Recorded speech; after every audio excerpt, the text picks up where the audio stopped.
प्रभुपाद का at least 2-4 page ना हो जाए प्रभुपाद पुस्तक? कर सकते हैं ऐसा? कितने लोग कर सकते हैं ऐसा?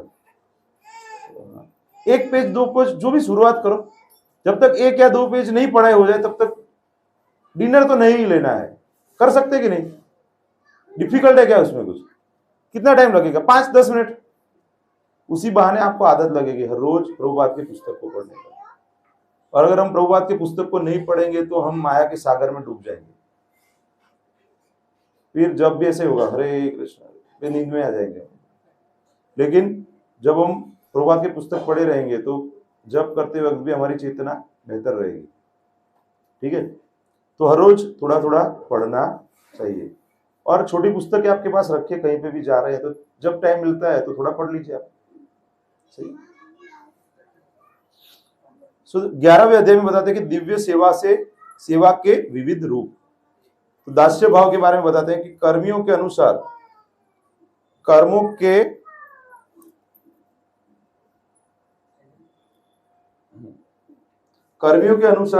के फलों को अर्पित करना दास्य भाव या सेवकाई है। किंतु श्रील रूप गोस्वामी जैसे वैष्णव आचार्यों के अनुसार भगवान की किसी न किसी सेवा में निरंतर संलग्न रहना दास्य भाव या सेवकाई, मतलब कुछ सेवा करनी चाहिए। जैसे आप देखेंगे तो प्रभुपाद ने ट्रांसलेशन कैसा किया है भक्ति का? Devotional service. प्रभुपाद ने ऐसे डिवोशन ऐसे नहीं बताया हमें। भक्ति को क्या बताया है उन्होंने? Devotional service. मतलब भक्ति सेवा के अलावा नहीं हो सकती। भक्ति का मतलब है कुछ ना कुछ सेवा करना है। तो जिसकी जैसी क्षमता है उसके हिसाब से उसको कोई ना कोई सेवा में लगना चाहिए। स्कंद पुराण के अनुसार जो लोग अनुष्ठानों, चारों वर्णों तथा चारों आश्रमों में लिप्त रहते हैं वे भक्त माने जाते हैं, उनको भी भक्त माना जाता है। किंतु जब भक्तगण भगवान की प्रत्यक्ष सेवा में लगे होते हैं तो उनको भागवत या शुद्ध भक्त होने चाहिए। जैसे मतलब भगवान की डायरेक्ट सेवा कोई भी नहीं कर सकता है। जो लोग चारों वर्णों तथा चारों आश्रमों द्वारा सकाम कर्मों अथवा नियत कर्मों में संलग्न रहते हैं वे वास्तविक शुद्ध भक्त नहीं होते। तो हम ज्यादातर वैसे ही लगे हुए हैं तो हम शुद्ध भक्त नहीं है। हम लोग थोड़ा सा इनडायरेक्टली करने का प्रयास कर रहे हैं, डायरेक्टली इतना शुद्ध भक्त नहीं है। ऐसे बताया जाता है कि बहुनाम जन्म नामन्ते ज्ञानवान माम प्रपद्यते वासुदेवः सर्वमिति स महात्मा सुदुर्लभ। तो हम भूल जाते हैं ना, पता है हमको लेकिन भूल जाते हैं, याद नहीं रखते। कभी ऐसा हुआ है कि अरे आज पूरा दिन खाना ही नहीं खाया? होता है कभी ऐसे? फिर ऐसे जब करते थे करते रह गए, अरे नींद ही नहीं आई, ऐसा हुआ? उसको याद आता है, सब टाइम पे होता है, परफेक्ट होता है कि नहीं? तो वो चेतना में हमें जाना है कि जहां पे हम निरंतर भगवान की सेवा भक्ति में युक्त। तो एक दिन में होने वाला है क्या? नहीं होने वाला है ना, तो धीरे धीरे बढ़ाना पड़ेगा। तो इसीलिए हमको ये पुस्तकें, अगर ये पुस्तक हम अगर नहीं पढ़ते तो ये भक्ति के अंगों के बारे में पता चलता है। तो फिर शुक्रवार को ही पढ़ना चाहिए ना। ये शुक्रवार अच्छा दिन है, गुड फ्राइडे, बाकी के दिनों को नहीं पढ़ना चाहिए। ऐसे रोज पढ़ना चाहिए।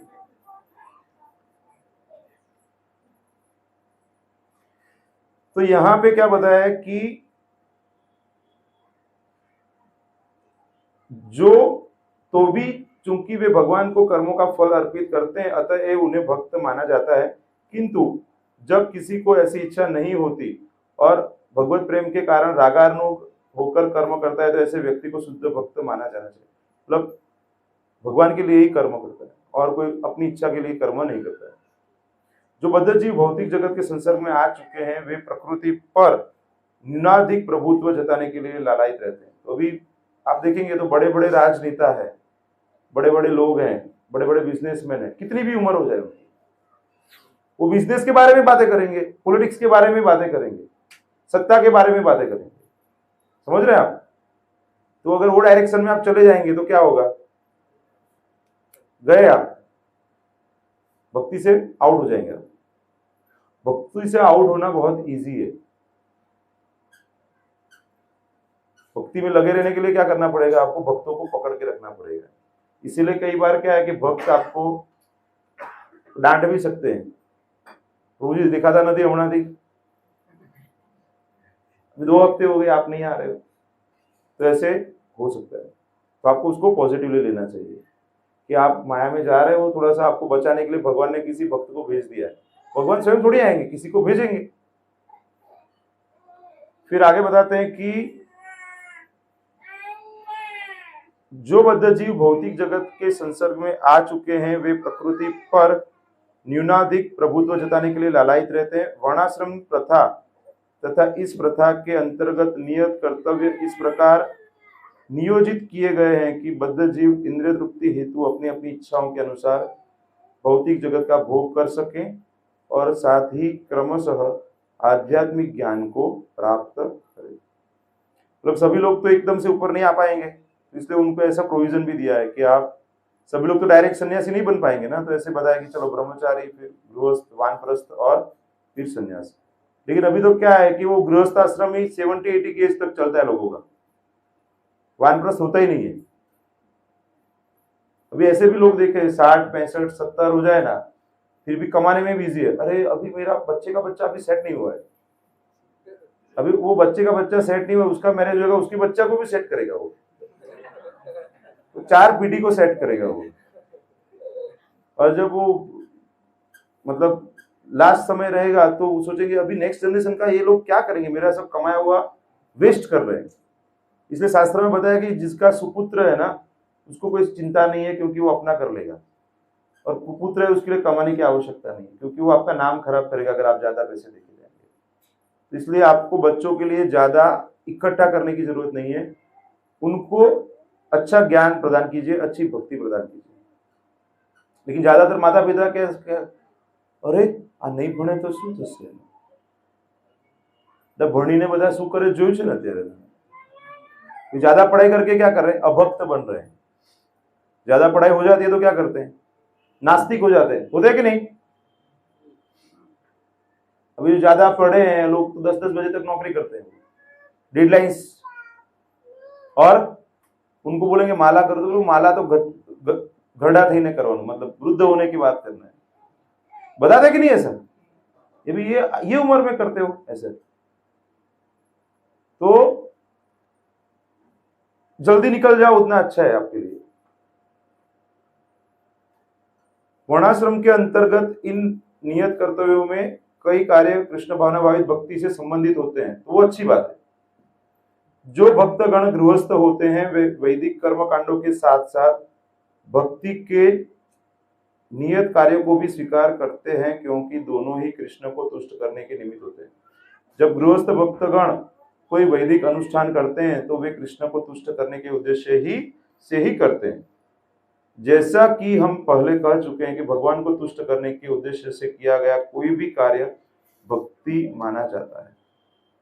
मुख्य उद्देश्य क्या रहना चाहिए, भगवान की प्रसन्नता। तो भगवान कौन है, वेदेश सर्वे अहमेव वेदे, भगवान क्या बताते हैं, वेदों में मुझे जानना है। तो अगर अध्ययन कर लिया और भगवान कौन है वही पता नहीं है, कृष्ण भोक्ता है वो पता नहीं है, तो प्रॉब्लम हो जाएगा।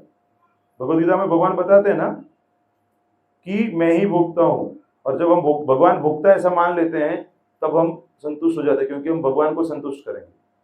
अदरवाइज क्या करेंगे, हम अपने आप को संतुष्ट करने के लिए भिन्न भिन्न प्रकार से प्रयास करेंगे। श्री रूप गोस्वामी यहाँ उस व्यक्ति का वर्णन करते हैं जो भक्ति में संलग्न रहने के लिए उपयुक्त है। वह कहते हैं कि जो नव दीक्षित हैं, जो हमारे जैसे हैं, जो अभी नए नए भक्ति में आए हैं और जिन्होंने थोड़ा भी भगवत प्रेम विकसित कर लिया है, वे अपनी भक्ति के अनुपात में इंद्रिय तृप्ति के कार्यों में रुचि नहीं रखते। तो हम थोड़ा सा कुछ चीजें धीरे धीरे इंद्रिय तृप्ति को छोड़ने का प्रयास कर रहे हैं।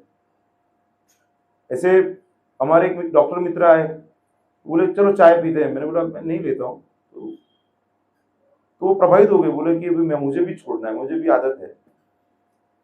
तो सामान्य चाय छोड़ना भी सबके लिए इजी हमारे काफी पेशेंट्स आते हैं तो वो तंबाकू खाते हैं, बीड़ी सिगरेट लगाते हैं, तो फिर हार्ट अटैक आ जाता है, तो वो बोलते हैं अभी ये हमको कब छुट्टी देंगे, क्योंकि घर पे जाके फिर से वही करना है उनको।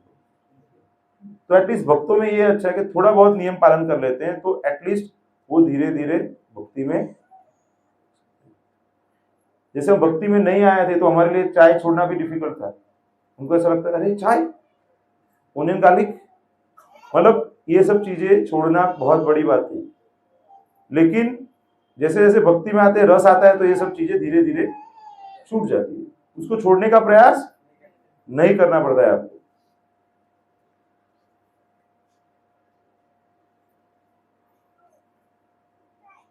फिर भी यदि इंद्रिय तुष्टि करने वाले कार्यों में किंचित भी रुचि होती है तो ऐसे कर्मों के फल कृष्ण को अर्पित। अगर हमको आपको लगता है कि आप पूर्ण रूप से भगवान की भक्ति में नहीं लग सकते, तो आपको कोई कार्य में रुचि है, तो वो कार्य का जो फल है भगवान को अर्पण कीजिए।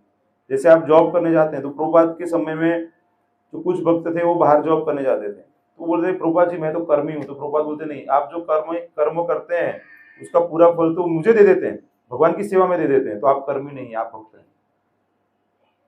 लेकिन हम क्या करते हैं, मारू मारू मारू ने आपको सही है, मैं जो कमाई करता हूं वो मेरा है, उसमें से मैं थोड़ा बहुत दे दूंगा बस। प्रभुपाद के समय में क्या होता था, लोग जो कमाते थे वो प्रभुपाद को दे देते थे, पूरा भगवान की सेवा में दे देते थे, तो वो बहुत शुद्ध भक्त हो गए। तो हमें भी क्या करना होगा, धीरे धीरे कमाने की जो इच्छा है उसमें से डिटेच होकर सेवा की इच्छा में लगना पड़ेगा। तो जब एटलीस्ट रिटायर हो जाएंगे तब तो कर पाएंगे। जब जीवन के दौरान हम प्रयास करेंगे तो हमारी जो गृहस्थ आश्रम की जिम्मेदारियां हैं वो आप खत्म कर लेंगे 50-55 की उम्र में।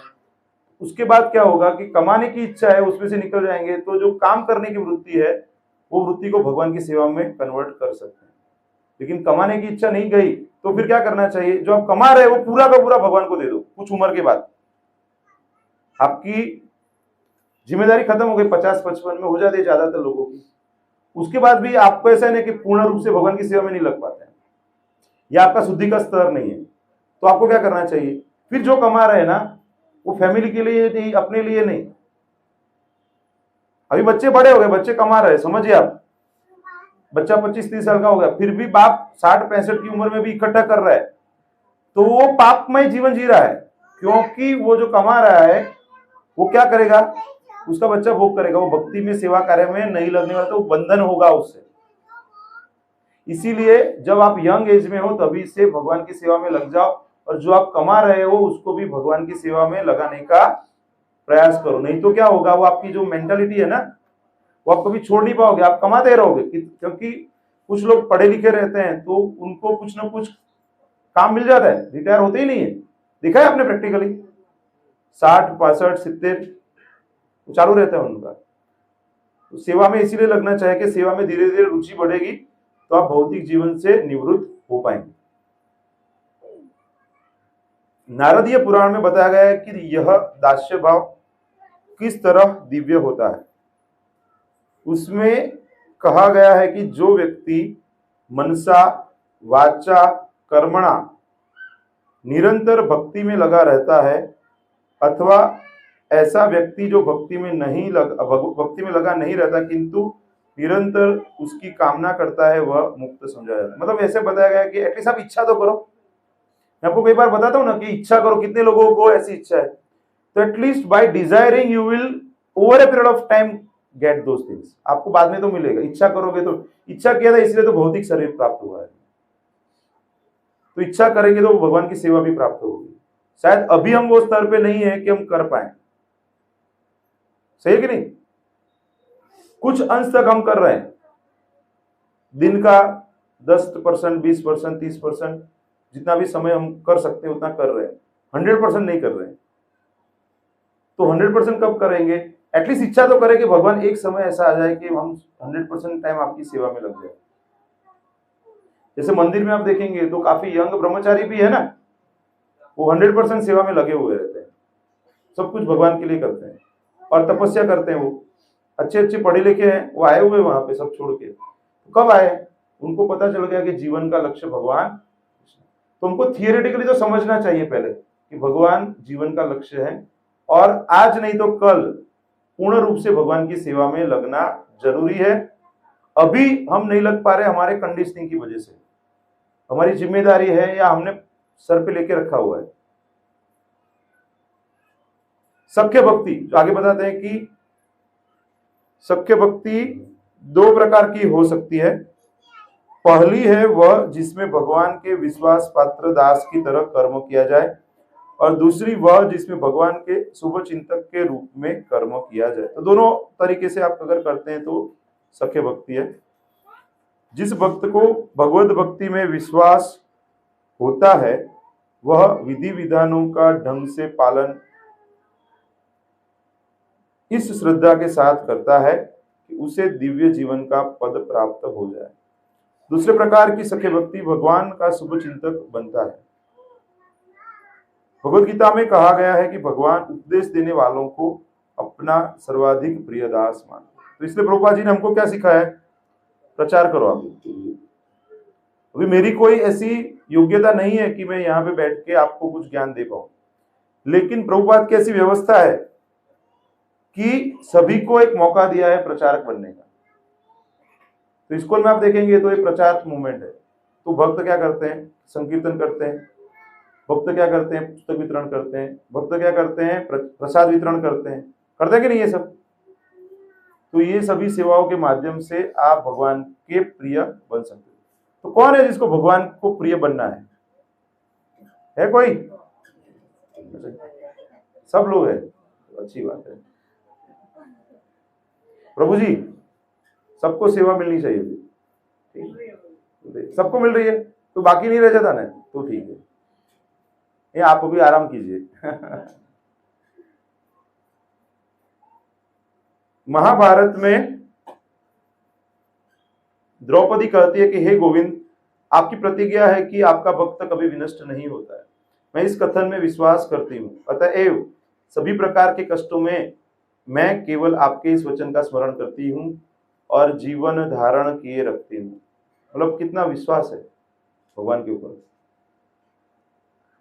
तात्पर्य यह कि द्रौपदी तथा उनके पांचों पतियों को उनके चचेरे भाई दुर्योधन तथा अन्य लोगों ने घोर कष्ट दिया। उतने कष्ट का 1% भी हमको मिल जाए ना तो हम शरीर त्याग कर देंगे, आत्महत्या कर देंगे। मतलब उसका 1% भी किसी ने दे दिया ना हमें, उनको कितना मिला था? बहुत मिला था, जो सोच भी नहीं सकते। लेकिन भगवान के ऊपर उनकी पूर्ण श्रद्धा है, पूर्ण विश्वास है कि भगवान सब ठीक करेंगे। ये कष्ट इतने कठोर थे कि आजीवन ब्रह्मचारी तथा परम योद्धा भीष्मदेव तक उन कष्टों का स्मरण करके कभी कभी अश्रु बहाने लगते थे। આપણા છોકરાને છીંક આવે તો આપણા ઊંચા નીચા થઈ જાય।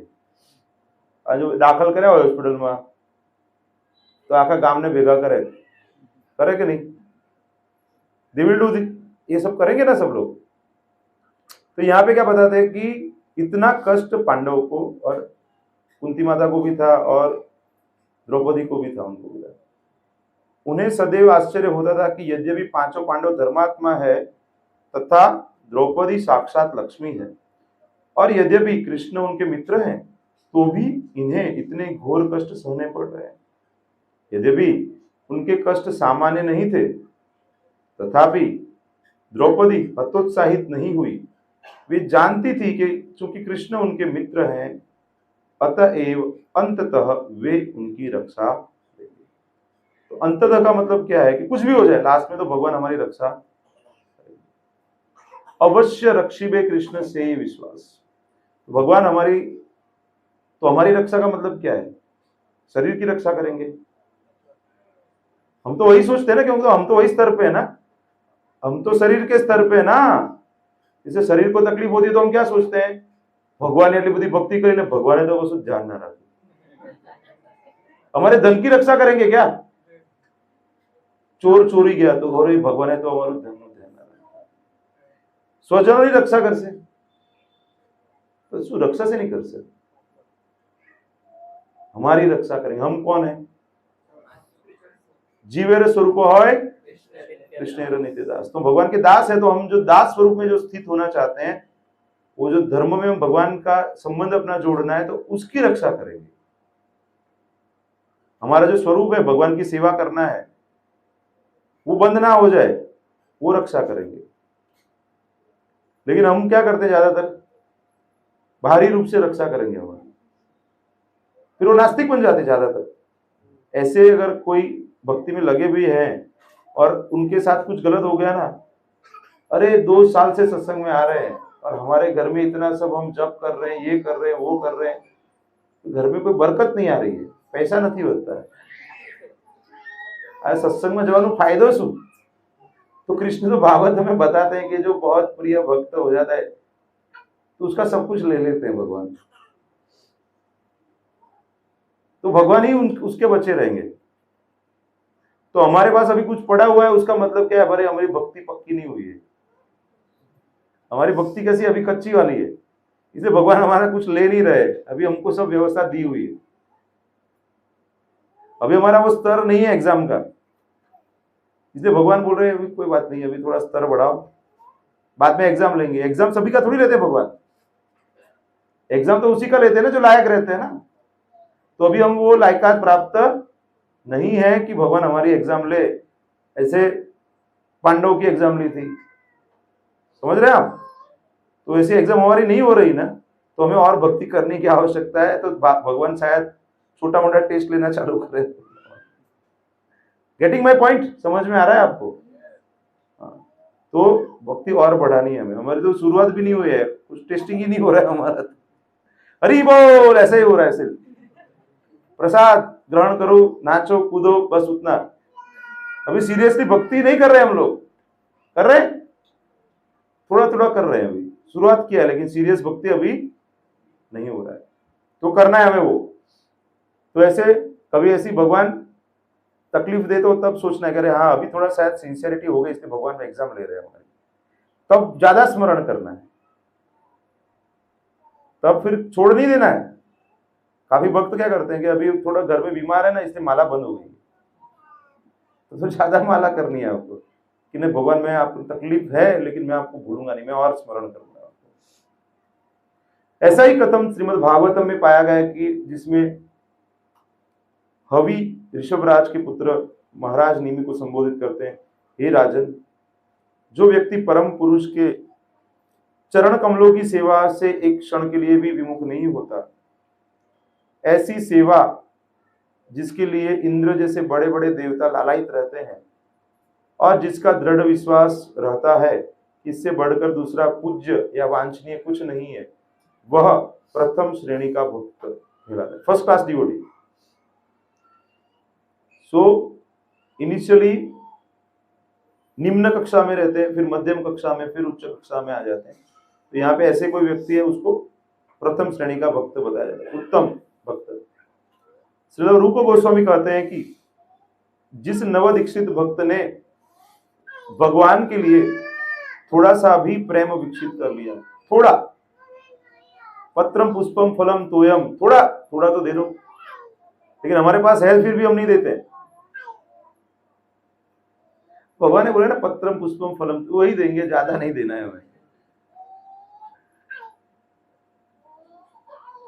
भगवान ने कहा लक्ष्मी लिखा है, लक्ष्मी भी दो, ऐसा थोड़ा लिखा है। भगवान ने ऐसे थोड़ी बोला समय भी दो अपना, ऐसा लिखा है। भगवान ने ऐसे थोड़ा लिखा है कि अपने आप को भी दे दो, ऐसा थोड़ी लिखा है। इसलिए तो हम सिर्फ पत्र पुष्प फल और जल ही देंगे।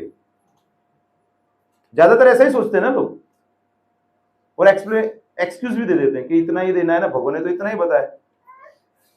लेकिन भगवान क्या कहते हैं, सर्वधर्मान परित्यज्य मामेकम शरणम व्रज अहम त्वाम सर्व पापेभ्यो मोक्षयिष्यामि मा शुचः। सब कुछ छोड़ो, मेरी शरण में आ जाओ। लास्ट में तो भगवान वही बता रहे, ठीक है। लेकिन कुछ भी नहीं है तो आप पत्र पुष्प फल जल दे सकते हैं। श्रील रूप गोस्वामी कहते हैं कि जिस नवदीक्षित भक्त ने भगवान के लिए थोड़ा भी प्रेम विकसित कर लिया है वह निश्चित रूप से भक्ति का अधिकारी हो सकता है। जब वह ऐसी भक्ति में दृढ़ता से स्थित हो जाता है तो यह आश्वस्त स्थिति उसकी भक्ति का गुह्य अंग बन जाती है। मतलब आपको विश्वास आ जाए, वो जरूरी है। आप कोई भी कॉलेज सिलेक्ट करते हैं तो क्या करते हैं, बहुत स्टडी करते हैं ना कि ये कॉलेज ऑथोराइज है कि नहीं, उसमें से डिग्री लेने के बाद आपका कुछ जॉब वॉब मिलेगा कि नहीं, सब देखते हैं कि नहीं। शादी करते हैं तो भी देखते हैं ना, 4 लोगों को पूछते हैं लड़का कैसा है, लड़की कैसे है, उसके घर परिवार के लोग कैसे हैं। तो भक्ति में लगे हैं तो सब चेक करना चाहिए ना, गंतव्य स्थान तो गलत नहीं हो जाएगा ना आपका, देखना चाहिए ना हमें। तो यहाँ पे क्या बताते हैं कि वो गुह्य अंग बन जाती है। कभी कभी यह पाया जाता है कि शुद्ध भक्त भगवान का विश्वास भाजन मित्र बनकर सेवा करने के निमित्त भगवान के मंदिर में लेट जाता है। ऐसे तो भगवान के मंदिर में सोना नहीं चाहिए, लेकिन यहाँ पे क्या बताते हैं कि ऐसा कोई भक्त है वो लेट जाता है। भक्त के ऐसे मैत्रीपूर्ण आचरण को रागानुग के रूप में स्वीकार किया जा सकता है, यद्यपि नियमानुसार भगवान के मंदिर में कोई लेट नहीं सकता। लेकिन अभी क्या है, भगवान को अभी ये बात नहीं, ये सेवा करनी है, तो वहीं पे घर पे भी नहीं जाता है, वहीं पे रुक जाता है। थका आ रहा है तो थोड़ा सो लिया उसने वहां पे, उसकी चेतना अलग है, इसलिए उसको रागानुगा में डाला हुआ है।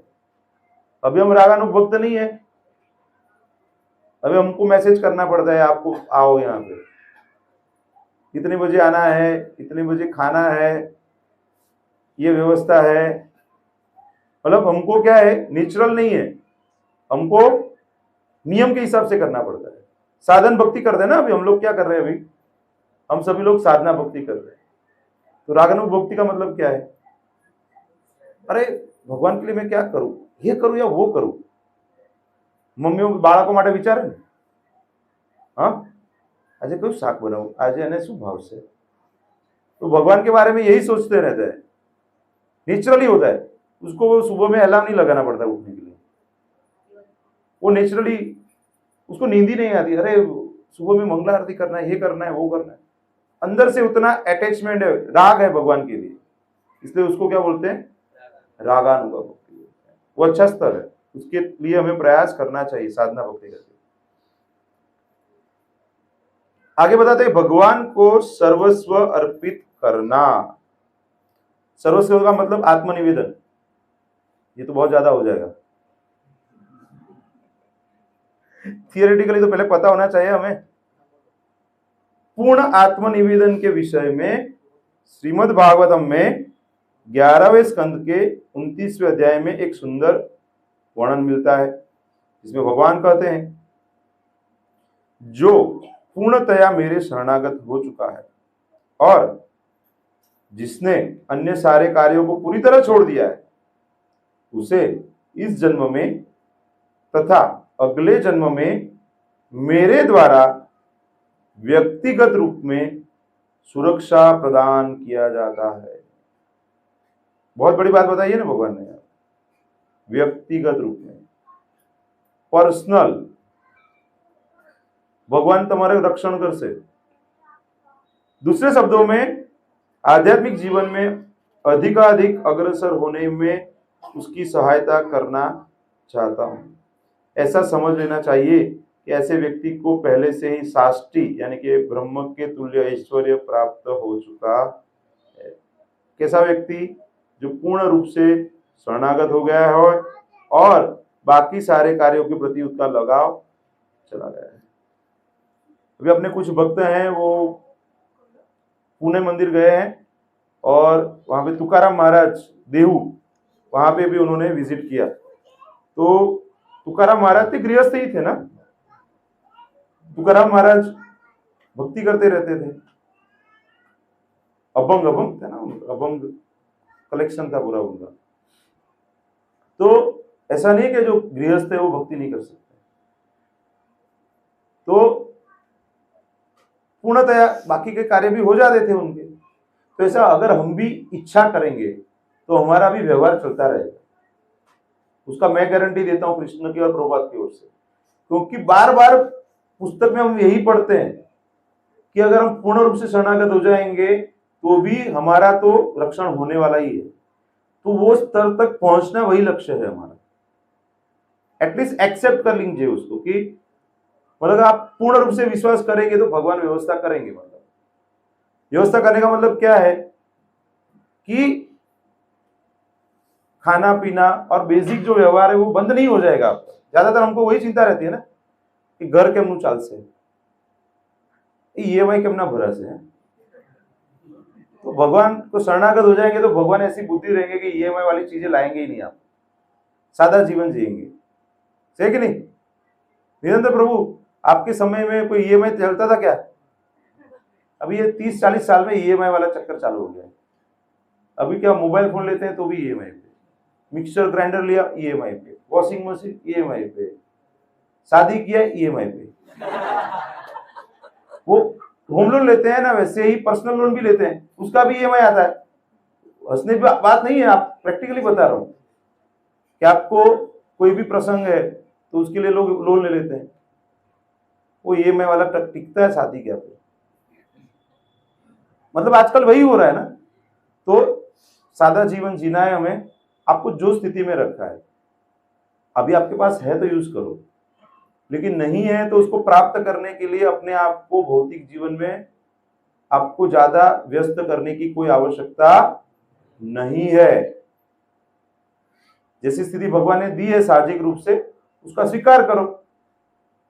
भौतिक स्थिति को बहुत ज्यादा बदलने में अपना जीवन का अमूल्य समय व्यर्थ मत करो, ठीक है। आप 40-50 हजार कमा रहे हो तो उसके हिसाब से लाइफस्टाइल बनाओ, आप 2 लाख कमा रहे हो तो उसके हिसाब से लाइफस्टाइल रखो, लेकिन सिंपल रखो। जितना बचता है वो भगवान की सेवा में लगाओ, नहीं तो क्या लगेगा, आपके शरीर की सेवा में लगेगा, आपके सगे संबंधियों की सेवा में लगेगा, और जो भक्त नहीं है उनकी सेवा में लगाएंगे आप, तो वो सब कर्मों का रिएक्शन आपको ही भुगतना पड़ेगा, क्योंकि आप अर्थोपार्जन किया है, आप उसको गलत जगह पे लगा रहे हो। ठीक है, बहुत ध्यान में रखना चाहिए। आत्मनिवेदन नहीं कर सकते तो एटलीस्ट इच्छा तो करनी चाहिए हमें। भगवद गीता में इसकी पुष्टि हुई है कि जो ही कोई व्यक्ति कृष्ण का शरणागत बन जाता है, त्यों ही कृष्ण उसका उत्तरदायित्व अपने ऊपर लेकर उसे सारे पाप फलों से रक्षा करने की गारंटी यानी कि आश्वासन प्रदान करते हैं। वे भीतर से आदेश भी देते हैं कि जिससे भक्त को शीघ्र ही आध्यात्मिक सिद्धि भी प्राप्त हो सके। अभी कितने भक्त यहाँ पे जिसको मृत्यु का डर लगता है अभी? अच्छा, बढ़िया है, कुछ लोग हैं स्वीकार कर रहे हैं, अच्छी बात है। तो हमें वो स्तर तक जाना है कि मृत्यु अभी आ जाए ना तो भी ऐसा नहीं होना चाहिए अभी 2 काम बाकी है, अरे वो लाइट बिल भरना बाकी है भगवान, तो थोड़ा समय दे दो, अभी मैं ऑनलाइन पे कर देता हूँ, बाद में जाता हूँ। अरे भगवान जब बुला ले तब जाने के लिए, तो भक्त हैं तो उनको तो यमराज नहीं आने वाले ना, भगवान ही अपने दूत भेजेंगे, भगवान स्वयं आएंगे। तो ऐसा विश्वास होना, तो आपको मृत्यु का डर लगेगा? अभी लग रहा है किसी को? अभी लगे भगवान स्वयं आएंगे तो लगेगा क्या? जब आप भक्तों के संग में रहेंगे तो अंत समय में भगवान खुद आपको अपनी सेवा में ले जाने के लिए आएंगे, या फिर विष्णुदूत आएंगे। वो भगवान जैसे ही है, भगवान से अभी नहीं है, वैसे ही दिखते हैं वो लोग। तो वो कब होगा कि जब पूरी जिंदगी आपने वही किया रहेगा, पूरी जिंदगी आपने कुछ और कार्य किया है, तो आर्टिफिशियली लास्ट समय में आप भगवान का नाम नहीं ले पाएंगे। और सत्संग में नहीं आए तो लास्ट समय में कोई भक्त आएंगे आपके घर पे,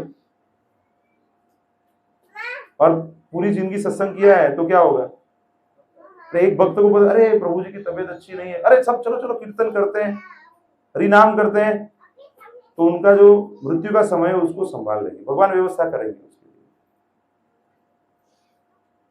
लिए। यह आत्मसमर्पण आत्मनिवेदन कहलाता है। आत्मा की परिभाषा विभिन्न विद्वानों ने भिन्न भिन्न रूप में दी है। कभी कभी आत्मा को आत्मा कहा जाता है तो कभी मन या शरीर को कहा जाता है। अतः पूर्ण आत्मसमर्पण का अर्थ है न केवल आत्मा के रूप में आत्मसमर्पण, अपितु भगवान की सेवा में अपना मन तथा शरीर भी अर्पित कर देना। इस प्रसंग में श्री भक्ति विनोद ठाकुर का एक सुंदर गीत है। उन्होंने आत्मनिवेदन करते हुए कहा कि हे प्रभु, यह मेरा मन, मेरा घर बार, मेरा शरीर, मेरा सर्वस्व आपकी सेवा में। वो गृहस्थ थे ना। भक्ति विनोद ठाकुर कौन थे? कितने बच्चे थे उनको? 12 या 13 बच्चे थे उनको। वो मतलब बिजी गृहस्थ थे ना, क्या एक बे होए एनु छोड़તું નથી કોઈ અત્યારે તો એને ટેન્શન લીધા કરે છે। वो उतने बच्चे थे फिर भी इतने तो भजन लिखे उन्होंने हमारे लिए। हमारा जीवन सदा पापे रत, मतलब वो हमारे लिए लिखा है, वो पाप में रत नहीं थे, लेकिन उनको पता था कि कलयुग के जीव कैसे आएंगे, तो शायद भजन पढ़ के अपनी स्थिति को पता कर लेंगे वो। आगे बताते हैं कि श्री यमुनाचार्य ने भगवान की स्तुति करते हुए इसी प्रकार के भाव निम्नलिखित शब्दों में व्यक्त किए कि हे प्रभु, मैं किसी शरीर के भीतर मनुष्य या देवता जिस रूप में भी रहूं और जिस भी गुण से युक्त रहूं, मुझे उसकी परवाह नहीं है, क्योंकि ये शरीर प्रकृति के 3 गुणों के आनुषंगिक फल है और इन शरीरों का स्वामी मैं स्वयं को आपको समर्पित कर रहा हूं, मतलब अपने आप को भगवान को अर्पण कर।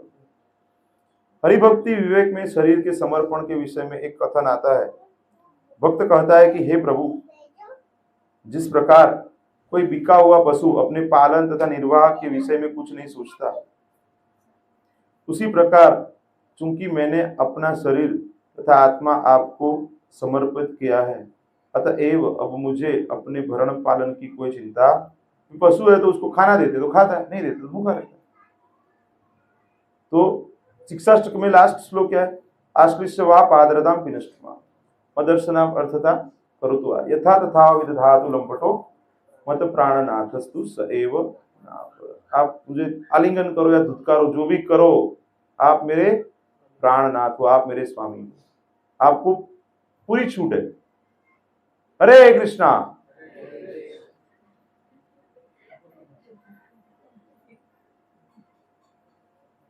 श्रील रूप गोस्वामी कहते हैं कि सख्य भक्ति एवं आत्मनिवेदन को 2 कठिन विधियां हैं, अतएव भगवान के साथ ऐसे संबंध विरल ही देखे जाते हैं। केवल सिद्ध भक्त ही इन दोनों विधियों का सरलता से निभा सकता है। तात्पर्य यह है कि निष्ठावान भावमयी भक्ति के मिश्रित समर्पण निवेदन देख पाना दुर्लभ है। ऐसे बहुत विरल लोग रहते हैं, सामान्यतया नहीं मिलता है, लेकिन उनसे हम प्रेरणा प्राप्त कर सकते हैं। मनुष्य को अपने आप को पूरी तरह भगवान की इच्छा पर छोड़ देना चाहिए, उतना तो कर सकते हैं। उसमें तो हमें क्या करना है? भगवान जो स्थिति में रखे उसको स्वीकार करना है, और जब भी कुछ होता है तो उसको अच्छा होता है तो भगवान को क्रेडिट दे दो, पूरा होता है तो भगवान की इच्छा समझ के स्वीकार कर लो। क्योंकि जब आप उसका विरोध करते हैं उसका मतलब यह है कि आप भगवान का विरोध करते हैं, उसका मतलब यह है कि आप नास्तिक हैं। जब आपके साथ कुछ हो रहा है उसको आप स्वीकार नहीं कर रहे हैं, उसका इनडायरेक्टली आप बोल रहे हैं कि आप भगवान में विश्वास नहीं करते हैं। मतलब आप सोचते हैं कि आपको इससे ज्यादा या अच्छा मिलने का अधिकार था जो आपको भगवान ने नहीं दिया। मतलब भगवान को समझ में नहीं आता है कि उनको आपके साथ कैसे करना चाहिए, उसका मतलब है कि आप नास्तिक हैं। ऐसा हम करते हैं कि नहीं? कई बार करते हैं ना, अरे भगवान ने नाना बालक जुड़ा वो क्यों कर दो, सही किया। हाँ, आप क्या कर सकते हैं आपको देखना है, आप उसकी सेवा कर सकते हैं, उसको मदद कर सकते हैं, करुणा भाव से आप उसकी सेवा। लेकिन आपको भगवान को दोष नहीं देना चाहिए कि भगवान ने आવું तो આની સાથે કેમનું કરી શકાય, बोलते हैं ना लोग, बोलते हैं कि नहीं? આપણે बोलता है क्यारेक तो આપણે એવું नहीं करવું चाहिए। जो भगवान करते हैं वो सही करते हैं। हाँ, आपको आपका रोल करना है। जैसे घर में किसी को कुछ कर्म के अधीन कुछ हो गया तो उनकी सेवा करना आपका फर्ज है, तो आपको करना है। जैसे मेरे पिताजी को कैंसर हुआ था, स्टेज 4 कैंसर था, तो मेरे फूफा थे, उनको पता थे कि मनु बड़े थे उनसे काफी, तो बोलते थे आपड़ा कर्मो छे ने आपणे भोगवी लेवाना, भगवान नाम लेवाना। अभी जो सामने वाला वो लेवल पे उसको ऐसा बता सकते, तो मेरे पिताजी वो लेवल पे थे तो मेरे फूफा जी उनको डायरेक्ट बोलते थे कि आपड़ा कर्मो छे आपणे भोगवी लेवाना। तो वो हरे कृष्ण कृष्ण कृष्ण हरे हरे, हरे राम राम राम हरे हरे, ये ज काम करता था। હવે એવું કોઈ ના હોય તો આપણે એને સેવા કરીએ, એને દુઃખ ઓછું થાય એવું કરીએ, પણ આપણે એવું વિચારવાની જરૂર નથી કે ભગવાન આને કેમ તમે તકલીફ આપી, ભાઈ એને કંઈક કારણથી આપી હશે, એ કારણ આપણને ના ખબર પડે, આપણે ત્રિકાળ જ્ઞાની, हमको पता नहीं रहेगा। उसको जो है उसको स्वीकार कर लो, एक्सेप्ट एज इट इज, जैसा है उसको वैसे स्वीकार कर लो। सबसे ज्यादा डिफिकल्ट स्वीकार करना ही है। आईसीयू में पेशेंट आता है ना हमारा, कुछ डायग्नोसिस ऐसा आ जाता है ना, कैसे हो सकता है, अरे कुछ भी हो सकता है। अभी 2 दिन पहले एक 60 साल की लेडी आई, उनका हार्ट चालू हो रहा था, थोड़ा बंद हो जाता, चालू हो जाता, वो जाते थे आते थे, जाते थे आते थे। विष्णुदूत यमदूत जो भी रहेंगे वो थोड़ा सा उनकी ओर खींचते थे, हम लोग हमारे ओर खींचते थे।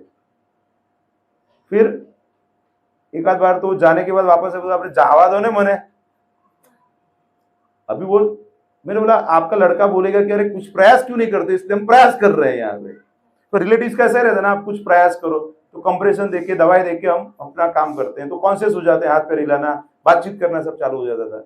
बाद में फिर से वो थोड़ा सा ऊपर संपर्क करके वापस आते थे। तो कहने का मतलब क्या है कि लास्ट समय सबका आने वाला है। ऐसा वो आए उसके लिए वेट करना है कि उसके पहले तैयार होना है। कितने लोगों को पहले तैयार होना है? पहले तैयार होना इजी है ना। मैं तो ये सब देखता हूं हर रोज, वो जाते हैं वापस आते हैं, पूछता भी हो रहे कोई मिला था तो क्या कैसा दिखा आपको।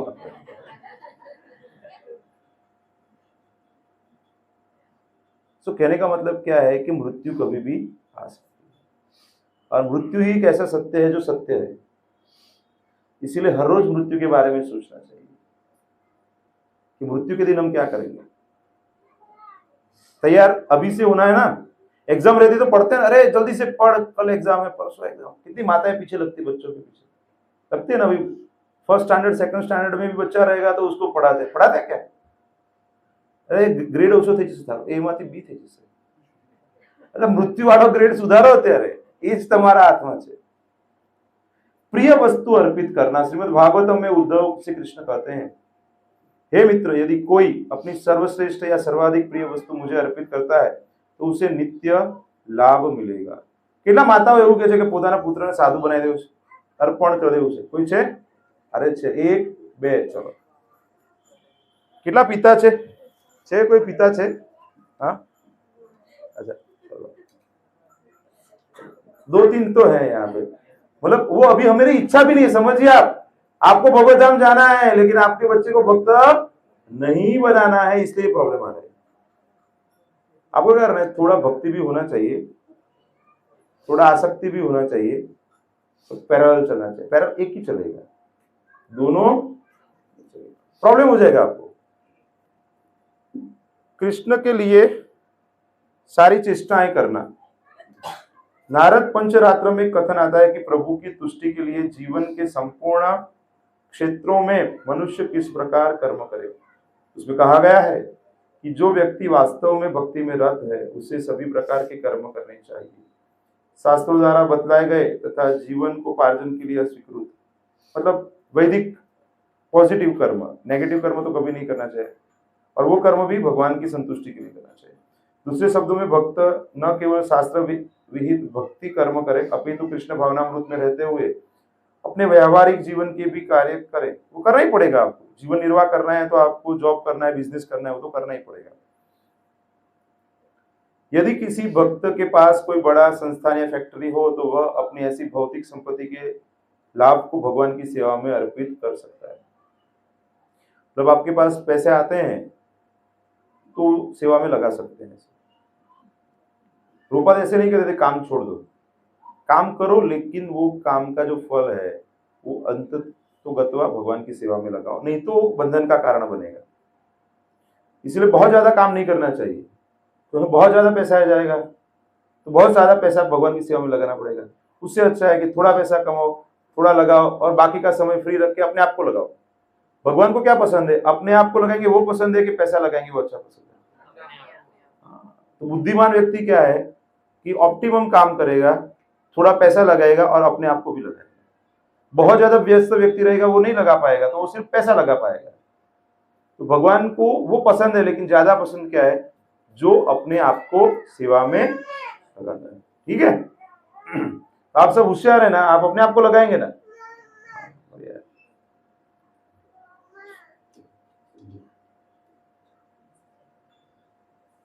हरि भक्ति विलास में आत्मसमर्पण विषयक यह कथन आता है, हे प्रभु, जिस व्यक्ति ने आपकी शरण ग्रहण की है उसे दृढ़ विश्वास है कि वह आपका। हरे कृष्णा, हरे कृष्णा, बैसी जाओ। हाँ, जिस व्यक्ति ने आपकी शरण ग्रहण कर ली है, जिसे दृढ़ विश्वास है कि वह आपका है और जो मन, वचन तथा शरीर से उसी तरह कार्य करता है, वही दिव्य आनंद का आस्वाद ले सकता है। नरसिंह पुराण में भगवान नरसिंहदेव कहते हैं कि जो कोई मुझसे प्रार्थना करता है और मेरी शरण में आता है, वह मेरा प्रतिपाल्य हो जाता है, मतलब उनकी जिम्मेदारी हो जाती है पालन करना, और मैं समस्त प्रकार के दुखों से उसे सदा बचाता हूं। उन्हें बताया है ना, प्रहलाद महाराज की हर एक समय रक्षा की है उन्होंने। तुलसी इत्यादि वृक्षों की सेवा करना। स्कंद पुराण में तुलसी वृक्ष की प्रशंसा इस प्रकार की गई है कि मैं तुलसी वृक्ष को नमस्कार करता हूं, क्योंकि वह पाप कर्मों के समूह को तुरंत नष्ट कर देती है। इस वृक्ष के स्पर्श तथा दर्शन मात्र से मनुष्य सारे क्लेशों तथा रोगों से विमुक्त हो सकता है। इसको नमस्कार करने तथा इस वृक्ष पर जल डालने मात्र से मनुष्य यमराज के दरबार में भेजे जाने के भय से मुक्त हो सकता है। तो घर पे तुलसी किसके घर पे नहीं है? सबके घर पे है। बढ़िया है, चलो पास हो गए सब लोग। इसको नमस्कार करने तथा वृक्ष पर जल डालने मात्र से मनुष्य यमराज के दरबार में पेश होने से के भय से मुक्त हो जाएगा। उसका मतलब ये नहीं है कि आप भगवत धाम जाएंगे, उसका मतलब ये है कि फिर से जन्म हो सकता है आपका।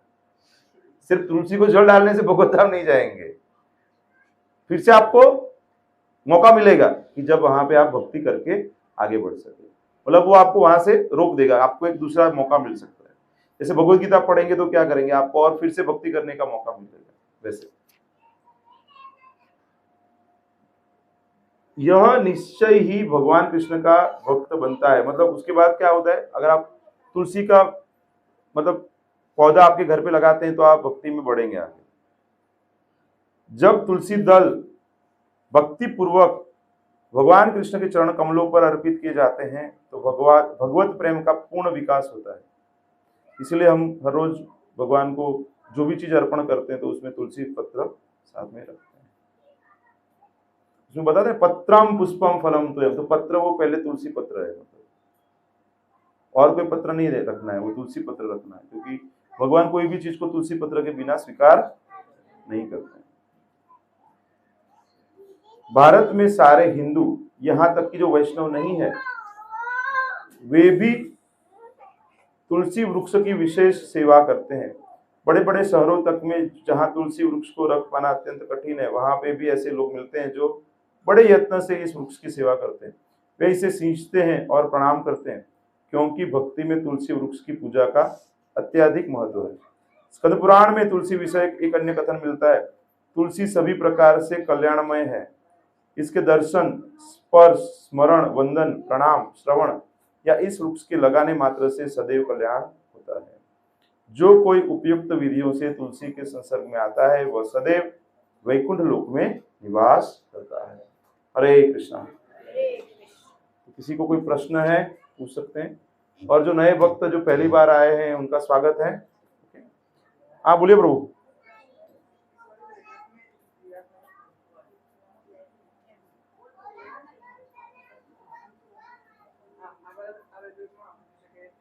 भगवान को शरण करता है तो इसमें लिखा है कि उसको दूसरा जन्म मिलता है और भगवान उसके लिए उसकी रक्षा करते हैं। अभी समझिए कि जो भगवान की शरण लेता है लेकिन पूर्ण रूप से भक्ति का विकास नहीं कर पाया कोई रीजन से, तो भगवान उसको वही प्रोसेस में आगे बढ़ने के लिए हेल्प करते हैं। भगवान की शरण में गया है, उसका विनाश नहीं होता है, उसको कभी नरक नहीं जाएगा, फिर उसको और मौका मिलेगा। अगर वो पूर्ण रूप से भगवान को शरणागत नहीं हो पाया है और पूर्ण रूप से भगवत भक्ति में नहीं लग पाया, लेकिन शरण ले लिए, शुरुआत किया है उसने, अभी वो हफ्ते में एक प्रोग्राम चालू किया है, 7वें दिन भक्ति नहीं करता है, वो एक दिन करता है शुक्रवार को, तो उतना प्रपोर्शनेटली भगवान उसकी रक्षा कर लेंगे। लेकिन जो हर रोज 24 घंटा कर रहा है तो वो तो श्योर है ना, भगवत धाम ही जाएगा। लेकिन जो थोड़ा भी शरण लिया है तो उसको भगवान और भक्ति के लिए अनुकूल वातावरण, दूसरा जन्म भी मिलेगा, तो उसको जहां पे भक्ति रुकी है वहां से वो नेक्स्ट लेवल पे जाएगा। अभी जैसे कोई दीक्षित भक्त है, 16 माला कर रहा है, सब कुछ कर रहा है, लेकिन अभी पूर्ण रूप से भक्ति में नहीं लगा है, शुरुआत हो गई है उसकी और उसका कुछ मृत्यु का समय जल्दी आ गया है, पूर्ण रूप से भक्ति को विकास नहीं कर लिया उसने, तो भगवान क्या करेंगे, उसको दूसरा मौका देंगे। तो मनुष्य जन्म प्राप्त करना और भक्ति को आगे बढ़ाना एक बहुत बड़ी चीज है। दूसरा मनुष्य जन्म मिलना, उसमें भक्ति को आगे बढ़ाना, वो बहुत बड़ी बात है, उपलब्धि है। तो भगवान वही बताते हैं कि वो रक्षण करते हैं, वो संदर्भ में समझना है। ऐसे डरना नहीं है कि दूसरा जन्म लेना पड़ेगा। ऐसे तो हम जन्म और जन्म लेने के लिए भी तैयार है, एज फार एज हमें अपॉर्चुनिटी मिलेगी कि हम भगवान की सेवा कर पाए। तो प्रभुपाद को यहाँ पे आने की क्या आवश्यकता है, समझ सकते हैं ना। प्रभुपाद तो मुक्त जीव है ना, भक्ति सिद्धांत सरस्वती महाराज है, मुक्त जीव है, भक्ति विनोद ठाकुर मुक्त जीव है, वो क्यों आए यहाँ पे, हमारे जैसे पतित जीवों का उद्धार करने के लिए। तो हमें ऐसे बोलना चाहिए कि बारंबार जन्म दे भगवान, कोई बात नहीं है, लेकिन शर्त यह है कि हम हर बार आपकी सेवा करें और बाकी जो भक्त हैं उनको भक्ति में लगाएं। तो प्रभुपाद के मूवमेंट में जो जुड़े हैं उनको कोई मतलब डाउट रखने की जरूरत नहीं है, वो सबका कल्याण होने वाला है, कंफर्म है, समझ रहे हैं ना। अभी समझिए कि जो सैनिक है, जो देश की सेवा करता है, और जो सामान्य नागरिक है देश की सेवा करता है, तो किसको ज्यादा सरकार महत्व देती है। अभी सामान्य नागरिक भी काम करते करते मर जाता है, अभी क्लर्क रहेगा वो भी काम करते करते मरता है ना, वो भी कभी, तो उसको कोई पदक मिलता है कुछ, ऐसा कुछ। लेकिन सैनिक है तो उसको तो स्पेशल ट्रीटमेंट, उसका फैमिली को भी स्पेशल रिस्पेक्ट मिलता है ना। तो ऐसे ही जो प्रचार कार्य में रत है वो सैनिक है सब, जो आउट ऑफ कंफर्ट जोन जाके भी वो प्रचार कार्य कर रहे हैं, तो उनके लिए भगवान ने स्पेशल जगह बनाई हुई है। लेकिन जो मतलब अपने घर पे बैठ के थोड़ा बहुत कर लेते हैं, बाकी अपने हिसाब से करते रहते हैं, तो उनका भी गलत नहीं होने वाला है, उनको फिर से मौका मिलेगा। तो आपको क्या सैनिक वाले में है कैसे? हाँ तो ठीक, तो क्या प्रॉब्लम है फिर आपको? ठीक है, और किसी को कोई प्रश्न है? શ્રીમદ ભાગવત કથામાં ભગવાન જ્યારે સ્વધામ ગયા ત્યારે એમને મંત્ર આપ્યો તો આપણા બધાના કલ્યાણ માટે, હરે રામ રામ રામ હરે હરે। તો આપણે તો હરે કૃષ્ણથી સ્ટાર્ટ કર્યું છે। કૃષ્ણ બહુ દયાળુ છે ને, કૃષ્ણમાં કોઈ પણ અપરાધ લાગતો નથી કૃષ્ણનું નામ લેવામાં।